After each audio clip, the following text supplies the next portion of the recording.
Welcome to Dev Mindset, where we break down product development, project strategies, and skill enhancement. Join us to unlock the mindset powering tech innovation. Let's dive in.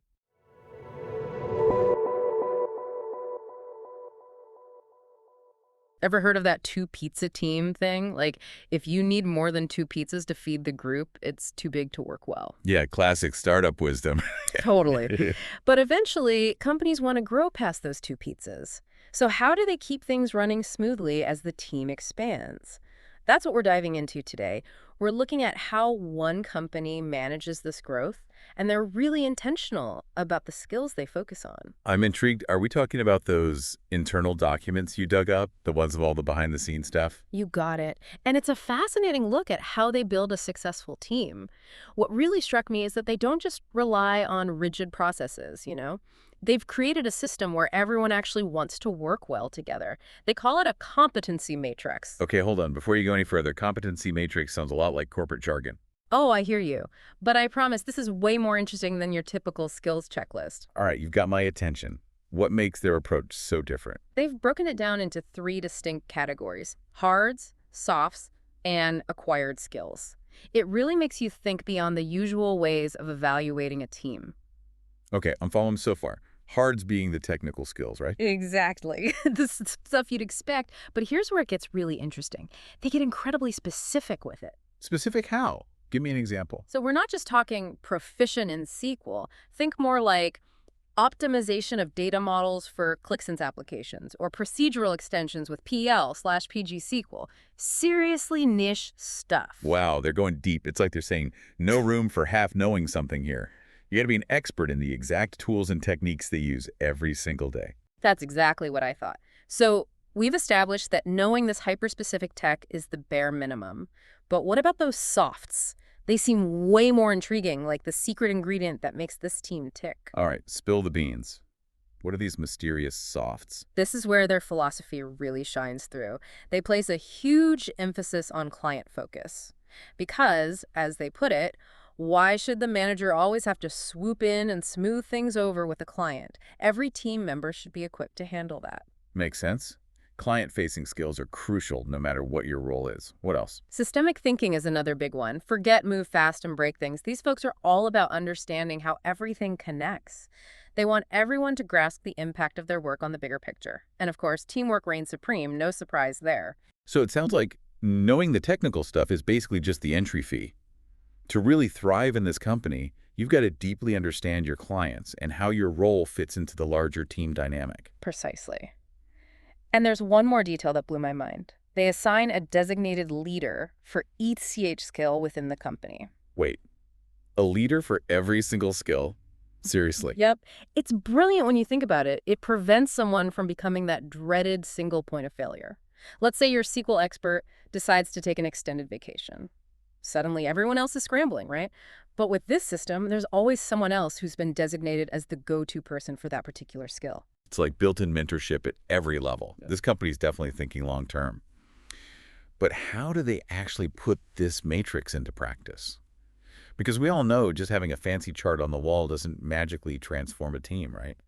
And you know what I really appreciate? They're honest. In these documents, they admit that their first idea of having this giant company-wide competency matrix was a little too much.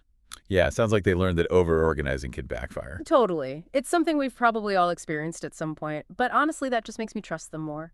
They're willing to say, hey, we tried this and it didn't quite work. So their solution feels more, I don't know, believable. I see what you mean. So they scaled back that initial plan, but they still have the competency matrix at the core of things. What does that look like when they're hiring? Okay, so get this. When it comes to hiring, they're really strict about those softs. Like, they basically said no matter how technically amazing someone is, if they don't have the right softs, it's a no-go. Wait, hold up. They wouldn't hire a coding superstar if they weren't a team player, even with those super specific hards we talked about. Nope. They're all about that positive attitude, that collaborative spirit.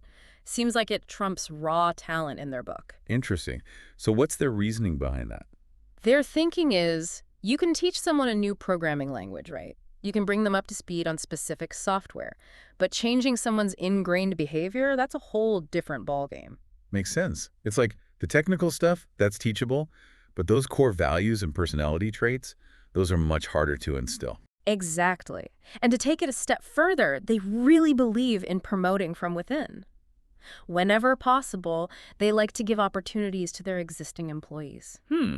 That's interesting. That seems a little counterintuitive, don't you think? I mean, especially in the tech world where it's all about snatching up the best from your competitors. It does seem a little different, right? But when you think about their whole philosophy, it actually makes perfect sense. Promoting internally, it reinforces their culture. So it's less about poaching talent and more about cultivating it from within. Exactly. Someone who's already working within their system, they already get it.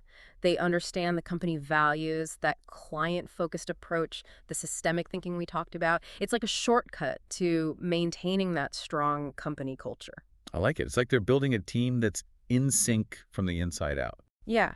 And that's not to say they expect people to stay in the exact same role forever. They actually want their employees to learn new skills, even if those skills are outside their immediate job description. So they're not just encouraging a climb up the traditional ladder, but more of a branching out, becoming more versatile within the company. Yeah, like they have this example in the documents about a business analyst who became interested in DI products. Okay, what happened?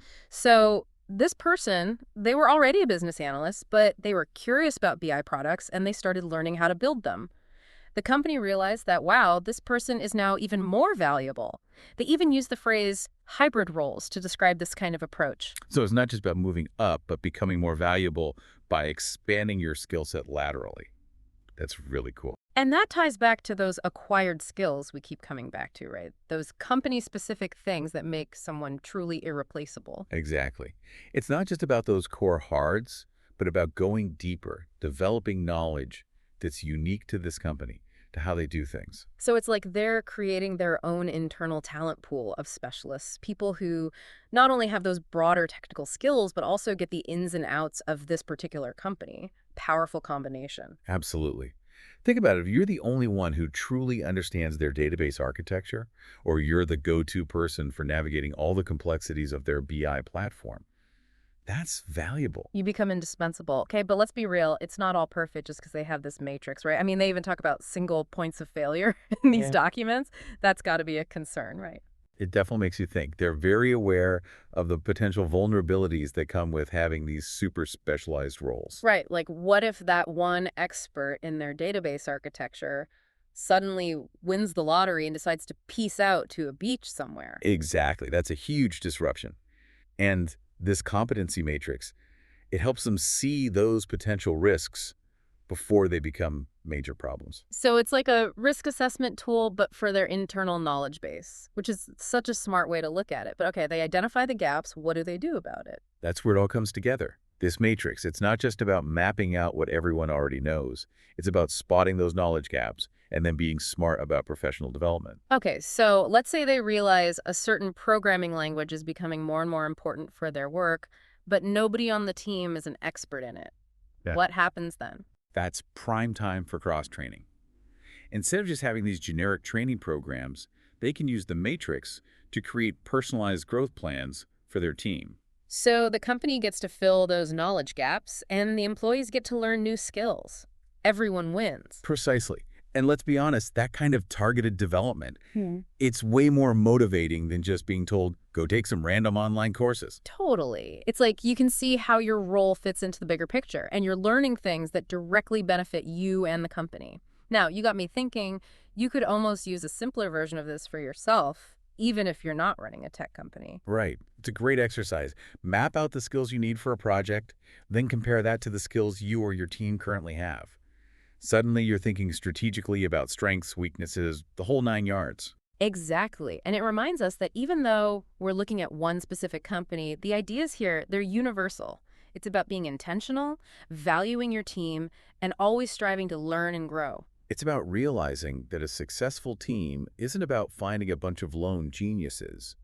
It's about understanding how everyone's individual strengths contribute to the bigger picture. It's about being a genius at being a company, which is what we saw with this company in their competency matrix. So as you go about your week, here's something to think about. What's your unique skill? If you were creating a competency leader role for yourself, what would it be? What knowledge do you bring that could benefit your team? Think about it. And if you're feeling up to it, share your answers with us on social media. We'd love to hear your thoughts. Until next time, keep diving deep.